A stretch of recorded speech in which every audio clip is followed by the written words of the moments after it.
Hi and welcome to Simcaptian. I hope you watched my unboxing video of the CLS-E force feedback yoke. This is going to be my video of it in action. I had to reconfigure my sim a little bit to accommodate. It may not look dramatically different, but I had to raise the height of the monitors, adjust the center panel, adjust the chair position, the rudder pedals position. I moved one of my SciTech instrument panels over to the Cockpit side. I still would like to add a few more panels. And I gotta tell you, it was really tough to let go of that Ace 737 yoke that I've had for several years. But I'm real excited about this force feedback yoke, so let's get to it. I'm going to do this flight portion, which I started last night, but it was a little too dark, so I'm going to try again. Hopefully you can see the yoke nice and clearly. I'm starting out in the King Air, and I'm inspired to fly the King Air because I feel like this yoke is a Beechcraft style yoke. It could represent a light jet like a Premier or a Citation Mustang, something in that category. I've had a few hours to play with it now, program the buttons.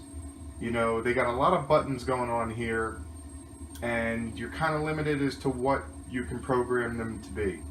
I'm disappointed I can't make one my push to talk and one my view change. I didn't want any of the buttons to operate my gear or my flaps, so I have two autopilot disconnects on each side, one autopilot engage on each side, and this one I'm using as a flight director on-off. The rocker switches are my trim, which I'll set for takeoff here, and get going. Right away, you're going to see brakes released, the ground vibration. I have this set to maximum for the purpose of the video so you can see it. You can adjust the bumpiness or smoothness of the ground vibration. Another feature which I don't have on right now is you can feel the engine vibration. Now the servos in this are quiet and you don't hear anything, but when you have the engine vibration on, there's a little bit of noise, and it was a little too much for me, so I turned it off. Now as soon as you lift off, I mean, it's super smooth, and you can actually feel the forces of the wind. And that's a really nice cue to have in Flight Sim, because let's face it, the only visual cue Flight Sim gives you as to wind, speed, and direction are the airport windsocks. Otherwise, there's no visual cues at all. So to add the cue of feeling the wind and being able to tell which way it's pushing you in the yoke is really incredible. Now, none of that translates well into the video because you can't feel what I'm feeling, so I'll turn the autopilot on so you can see that feature. Climb us up to 3,000 feet, and there you go, the autopilot is flying. And there's a little bit of light turbulence, so you're seeing it make adjustments for that light turbulence. Now I flew this with the airliner, and it was nice because you felt the hydraulic feeling of the yoke. And I tested it in a stall, and it gives you the stick shaker. In the GA aircraft, you can feel the buffeting of the stall. Actually, I could do a quick stall for you right now. Bring the power to idle. I'll pitch up. Lead off the airspeed, and I feel the back pressure, so I'll trim that off. Hold that nose up, and we're getting slow. And here comes the stall.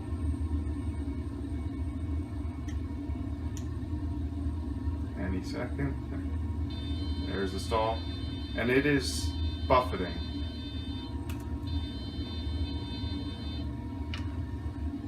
Stall, give it some power.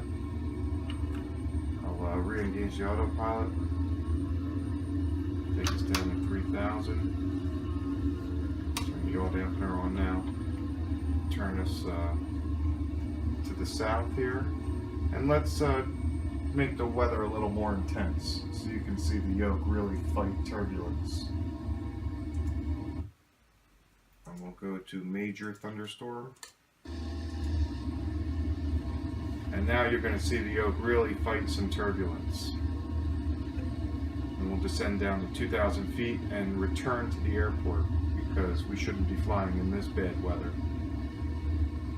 I'm going to turn this display off just so you can see it with the display off. I actually like it on. I don't know what looks better in the video, but just a close up. We're on the autopilot. Make a turn. Turn back. And then if you look close at the display, it's going to show you your airspeed, your altitude, your vertical speed, and there's a clock at the top. You can put it on stopwatch, start the stopwatch.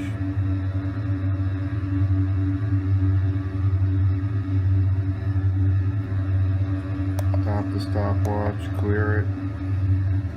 Main menu, go to info, it'll tell you what the Yoke is doing.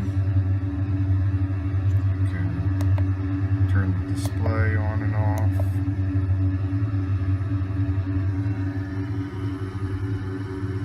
I'm pretty happy, and I know it's a hefty price tag, but I would definitely recommend this Yoke. Given the wind is gusting to 23 knots. 340 at 18, gusting to 23. Put the wheels down. Turn the yaw dampener off.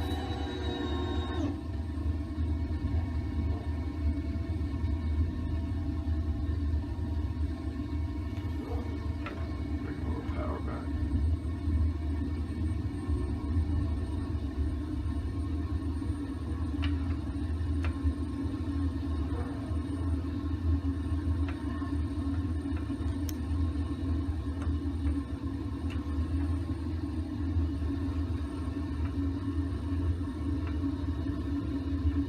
The wind is really pushing us to the right.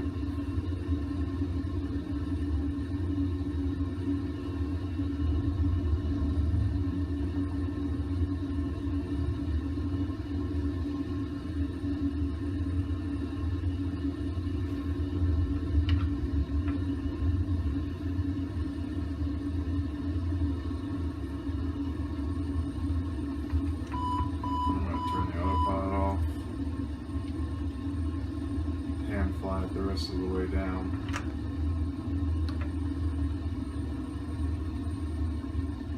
Now, Flight Sim might be a little bit jerky because the scenery and the weather combined bog it down a little for me.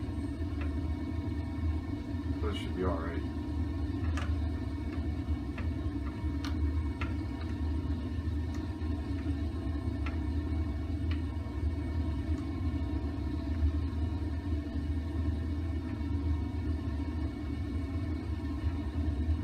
Boy, feeling the forces of the wind, that's really awesome. I really love this thing. I'm very impressed. It was really expensive, but I have to give it my endorsement, and I can't wait to get a second one for the co-pilot side. If we could just get down here. Alright, we're down. Well, thanks for watching. Hope you like and subscribe, and until next time, happy landings.